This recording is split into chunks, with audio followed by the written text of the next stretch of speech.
Welcome, everybody, to America's Nest Egg. On today's episode, we have our special guest, Dr. Kay Russo, and we're going to be speaking very specifically about HPAI, and that is highly pathogenic avian influenza. The approach we're taking is asking the question about, does the data actually tell a different story? Kay, welcome to the show. Thank you for having me. Kay, for our listeners, can you give us a really quick background about who you are and very specifically about the interactions that you've had with HPAI over the last year or so? Sure, absolutely. My name is Kay Russo. I am a veterinarian, 2010 grad, so coming up on 15 years out in the real world. And about a year ago, there was a mystery cattle disease circulating in the Texas Panhandle. And so I worked really closely with a few veterinarians that were boots on the ground to help to diagnose what we later learned was the first case of H5 influenza in dairy cattle here in the United States. So as far as my background is concerned, I was a dairy practitioner for several years, and then later in my career went back to school and got a master's degree in avian health and medicine. So I had a bit of a unique perspective, which afforded us the ability to sort of accelerate this diagnosis. And so I figured after that point, I would be able to step back a bit from this situation. However, I've kind of gotten sucked in, and I like to refer to it as maybe the most expensive volunteer position I've ever held. So I'm happy to speak about it today to raise awareness and hopefully come to some solutions as we look into 2025. That's fantastic. Very fast-moving topic, deeply controversial topic as well. But a lot has happened in the last 2 weeks. So can you give us just a quick rundown of what's the current state as it stands today in the first week of February? Yeah, for sure. So if we look at across the different species with cattle, as of this morning, I just checked, we have 956 confirmed dairies across 16 different states. This is a gross underestimate because in the beginning, there was significant underreporting of this. But from a reporting perspective, we're at about 956 dairies. The majority of those are going to be in the California area, but we had a few in Nevada pop on this morning as well. Now, poultry's really incurred a lot of loss associated with this virus in 2024. About 50 million birds were depopulated, and about 34 million of those were layers. 28 million of those roughly were attributable to spillover from dairy.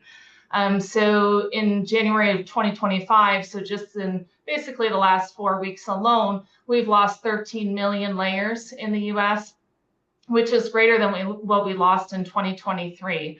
So poultry are getting hit with B313 in states like California, where we're seeing a lot of virus in dairy cattle. And then the migratory waterfowl are moving another type we call the D1 genotype. So they're kind of getting it from both ends. Now, as far as the poultry industry is concerned, the new hotspot right now is sort of Ohio. I'm not certain what the genotype is there, but it's probably that migratory waterfowl strain. Now, humans, we've seen over 60 confirmed cases in the US, 2 to 3 children with unknown virus exposure origin, and many undiagnosed cases in workers. And then finally, multiple spillover events in the last 2 months, roughly, in wild and captive wildlife species, particularly domestic and big cats. So that's sort of the overarching view of where we're sitting in terms of how different species are affected. And then very specifically, also unexpected breaks in Georgia and is that Arkansas more recently over the last week? Yes, Arkansas, Georgia, North Carolina, and that's probably all associated with migratory waterfowl movement, essentially moving that D1 genotype. And we are at unprecedented levels, right? Just looking back for a point of reference, I was having a conversation this last week about how do we rank against 2014, 2015. It seems like we're either neck and neck, or if not, we are at a new peak. Does that sound about right? It sounds about right. And I think just in the last couple of weeks, we've really seen an acceleration of these spillover events, and particularly in Ohio. And so if we're not there, we're getting close to surpassing previous outbreak levels. And you have an interesting visual here, right, about just the commercial bird losses. Yeah. And those are first degree losses, right? So these do not have anything to do with the second degree economics of increasing prices from supply and demand. This is just outright direct losses. Is that right? That's correct. Got it. No, thank you for coming on. I think it's a really important time, and I think the big topic that everyone has been speaking about is vaccination, right? Yeah. And uh, just taking a data-driven approach to vaccination, Kay. Obviously, in the past few episodes, we've discussed the challenges with trade in general when it comes to the United States, when it comes to HPAI. Can you talk a little bit about just vaccinations, very high level, before we go into the details, the pros and the cons of a vaccination campaign? Absolutely. So I think, as we look at vaccination, it is a major tool in this war against influenza, but we can't just consider it as the only tool. So in other countries, it's reducing incidence of high path infections by reducing introductions as well as lateral spread regionally, which we're seeing considerably in states like Ohio right now. Now, the major con and barrier to accepting vaccines in the US is trade. We'd have to renegotiate trade agreements. And if we look at what segment of the industry that would most impact, it's the broiler industry. We export about $5.4 billion of essentially broiler exports every year. And if we were to introduce vaccination, this could very quickly impact probably at least 3 billion of that, as I understand it. So if that product then came back to the US market, if we couldn't export it, then we would see an amplification of the monetary impacts of that and reduced access to that export market. Now, that's one thing. Trade's the number one barrier for vaccines. The other considerations, if we were to adopt vaccines, is that flu viruses mutate. And so these vaccines have to be very regularly updated. Think about the human flu vaccines. We update them yearly as those strains that are predominant mutate. The other thing is the costs and labor associated with administering vaccines. We had a trading partner, France, who implemented vaccines in their duck populations, their commercial duck populations. And some of those birds had to be vaccinated up to 3 times. So it's an additional cost in handling the birds, additional labor. And then finally, if you do implement vaccination, there's a necessity to monitor, right, to differentiate infection from vaccine antibodies. And that's really important if we're to maintain export, because that's the concern. People don't want to import product that's potentially contaminated with flu. So very high level, those are really our barriers as we consider vaccine as a tool. I do think it's something that we're going to have to consider more seriously as we see this acceleration in loss, however. And just double clicking on that a little bit more, what is the very specific trade issue, and what's the first principles behind the intuition on why trade is not allowed? So it just comes down to the fact that other countries are concerned about importing product that has flu virus that could potentially introduce that virus into their markets.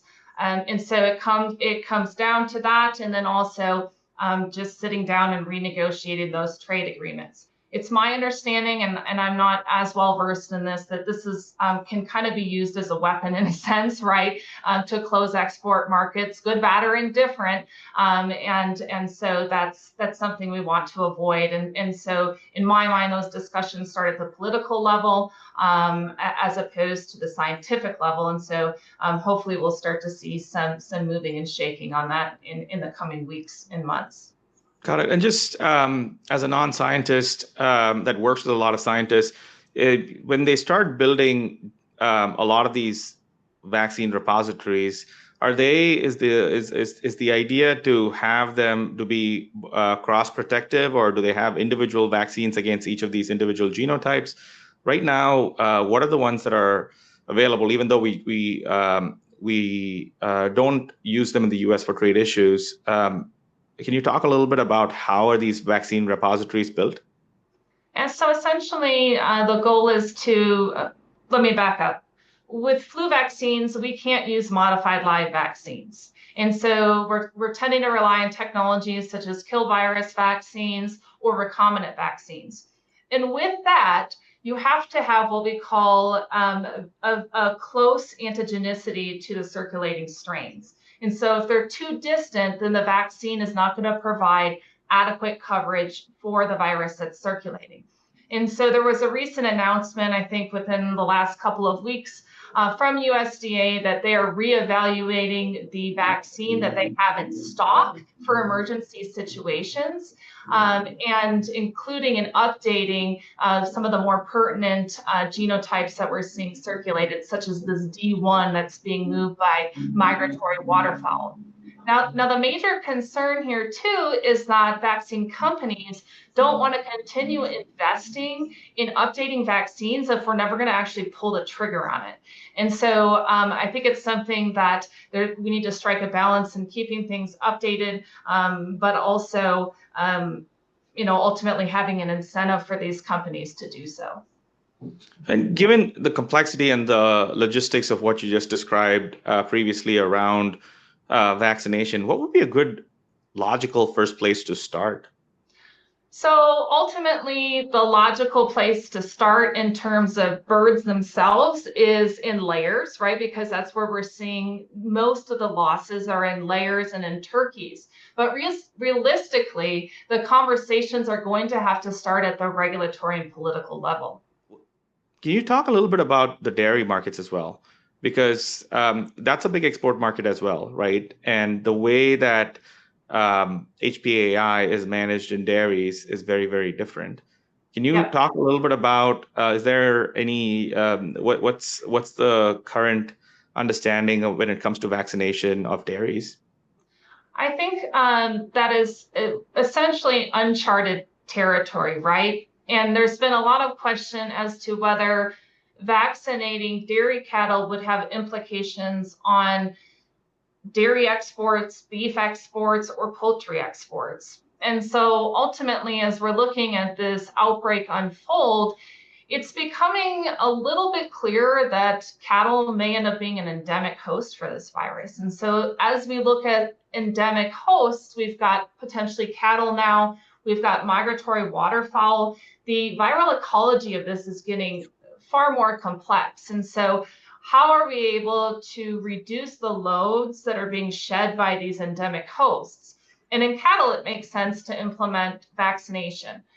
If migratory waterfowl, if there was a way that we could implement a vaccine that could tamp down these levels of virus that they're moving, that would also be probably $1 billion solution there as well. But ultimately, as far as exports concerned, I think the answer to that is still unclear as to whether vaccinating cattle would have an impact there. I personally believe it's something that we need to heavily consider and we need to accelerate because I don't think this problem is going away. And I think the likelihood that it's going to get worse is certainly there. That's so interesting about the additional vector now just becoming endemic. Right now, how does a country like France when it comes to ducks, right? So you spoke about the complexity of understanding what the specific strain and then looking at vaccination and then speaking about confirmation of vaccination, so some sort of serology. And then is there also some way to detect vaccination escapes, right? So wild types that don't necessarily get attenuated by this vaccine. Can you talk through that a little bit and some of the challenges that they've faced over the last several weeks? Absolutely. So if we look at monitoring for differentiating essentially infection from vaccination, I think that the barriers that were initially put up to basically avoid vaccination in our country were largely associated with the fact that we were monitoring antibody response as an indicator of whether the bird had, wild type exposure versus vaccinal exposure.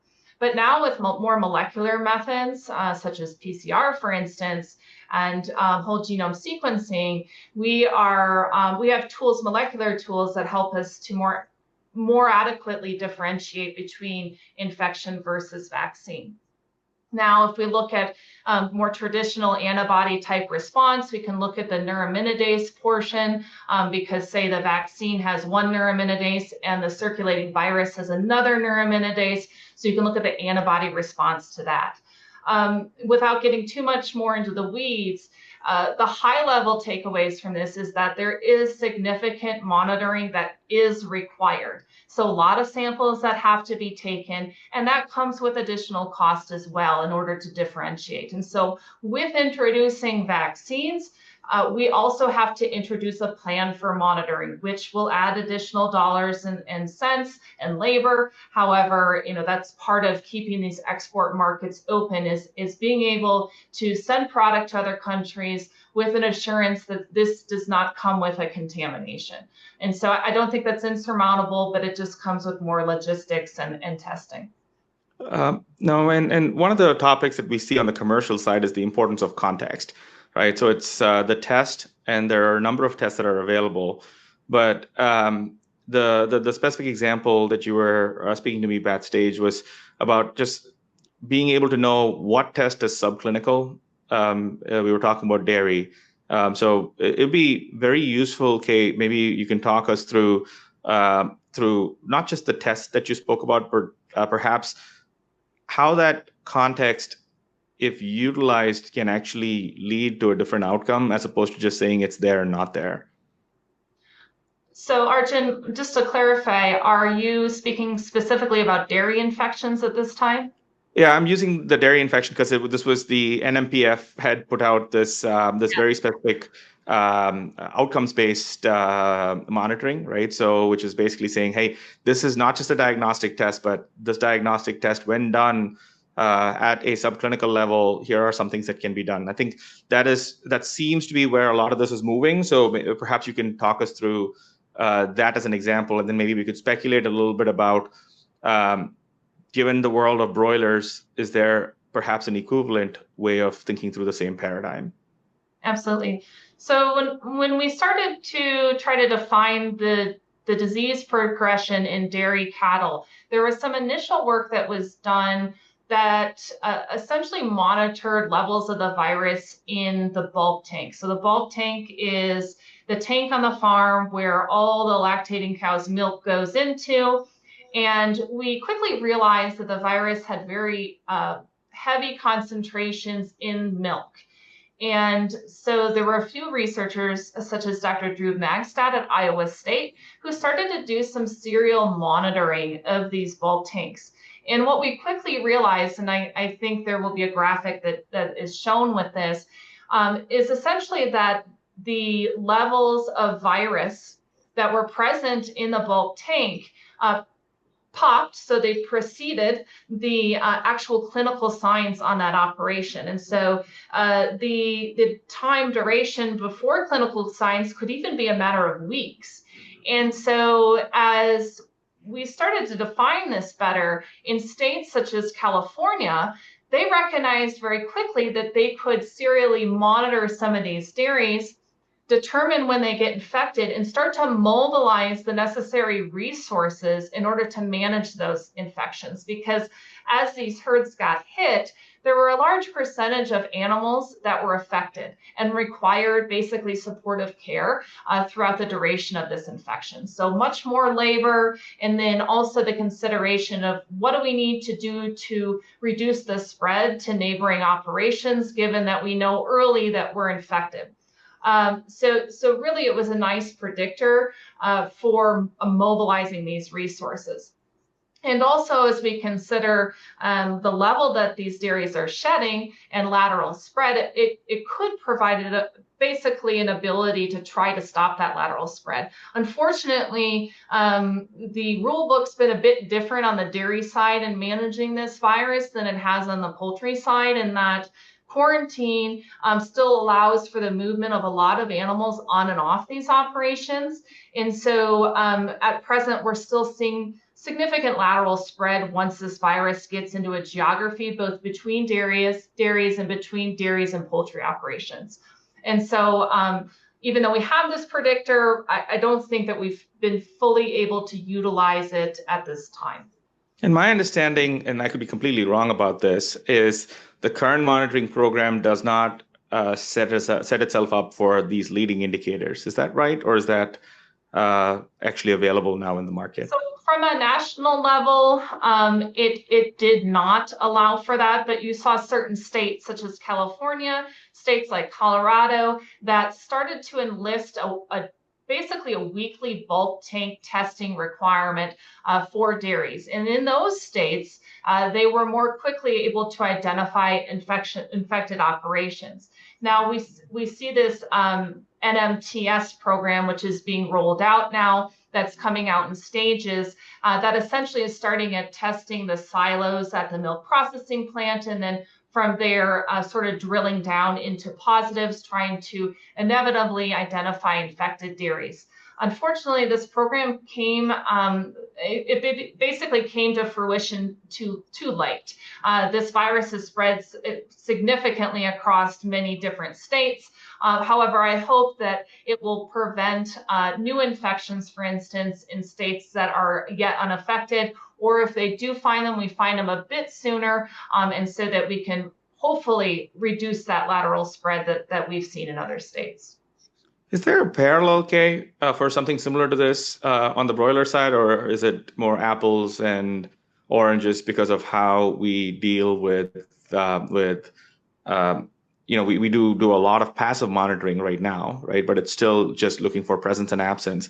Has this idea of looking for something subclinical been explored? Is there a parallel paradigm in broilers? Well, the thing is that we call it highly pathogenic avian influenza in poultry because it is just that. It's highly pathogenic. And so there's really not a very long time course in which the virus is subclinical in these flocks. And so we start to see high morbidities, high mortalities fairly rapidly. Now, it is very well defined in the NPIP what the testing strategies are for routinely monitoring for both low path and high path avian influenzas. Unfortunately, we did see an instance in which some turkeys were processed with H5 influenza, and then that meat was utilized for raw diets. So we saw a number of house cats that ended up becoming affected with the virus. And then we also saw a number of big cats. So I'm talking like lions and tigers that ended up succumbing to this illness due to that contaminated turkey meat.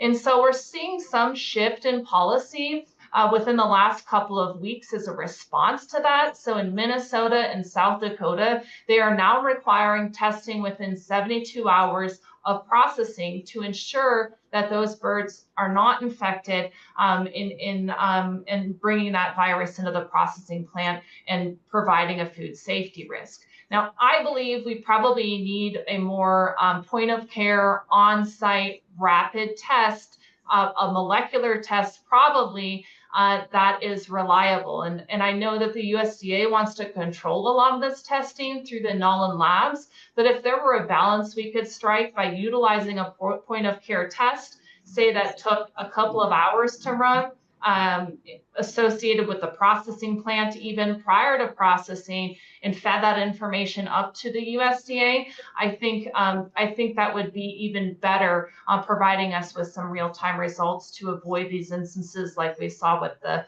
food safety concern with turkey this year. What about just things that it seems like a lot of this intertwines deeply with both federal responses as well as state responses, as well as just a rethinking of how we've done things, at least over the last 10 years. What would be maybe 1 to 3 top things? We do have a few people in DC that listen to the show. So if we were to address 3 top things that are currently not discussed widely, what would those be? Well, I have a lot more than three, Arjun, but I will try to keep them very high level. So the first is I do believe we need to accelerate the consideration and availability of vaccines uh, for all susceptible species, whether it's poultry, mammals, humans. This is a virus that is starting to essentially spread its tendrils out, and we're seeing it spill over into lots of different hosts. And so it's something that we need to start to be more proactive versus reactive in terms of improving the resistance of susceptible species. And so vaccines would be number one in my mind. The availability of point of care tests is another piece that I think, as we look at overwhelming some of these lab systems, California is a great example. Their Nolan lab got so overwhelmed, they went on strike. And so how can we, in these serious outbreak situations, expedite the diagnosis, get in front of it, and be more proactive? So I think point of care testing on the animal level, on the human level, is going to be important. And then ultimately looking at when we do sequence these viruses, the sequences are essentially a fingerprint, right? And it tells a story about how the virus is moving, how it's evolving, how it's changing, and it gives us indication if it's picking up virulence.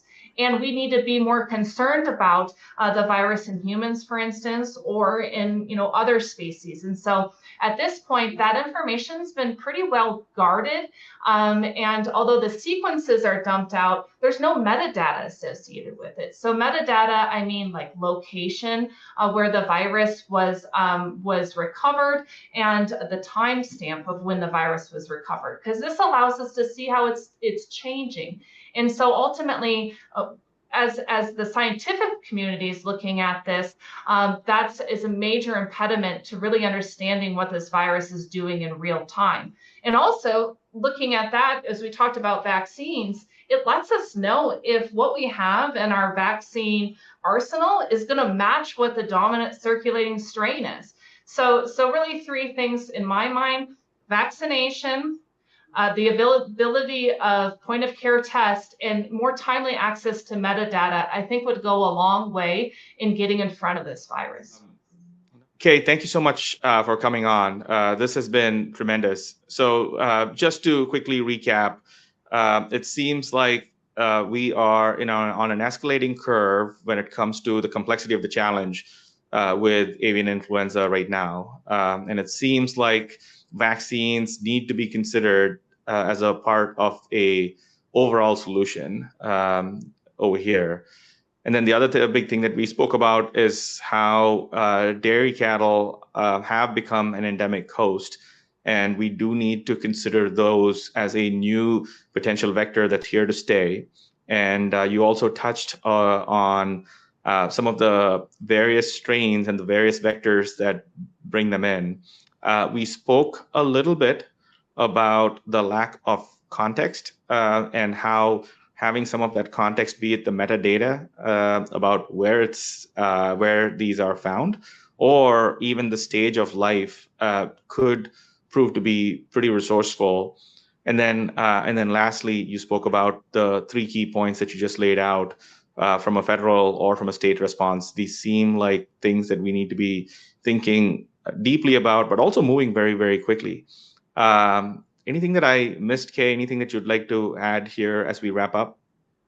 I just think the last thing I would leave everybody with is we've got a lot of brilliant minds in the private sector, in the university, and it's kind of up until this point been very much a government driven response.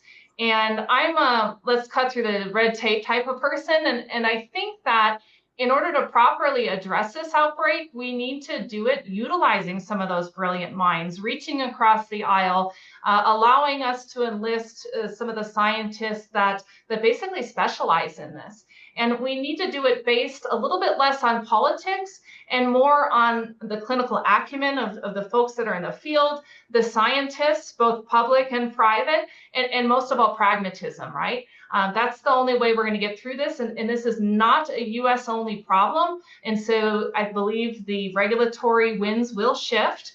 So let's stop being reactive and start being proactive with it. Super. Well, thank you so much for your time. This has been wonderful. Thank you for having me.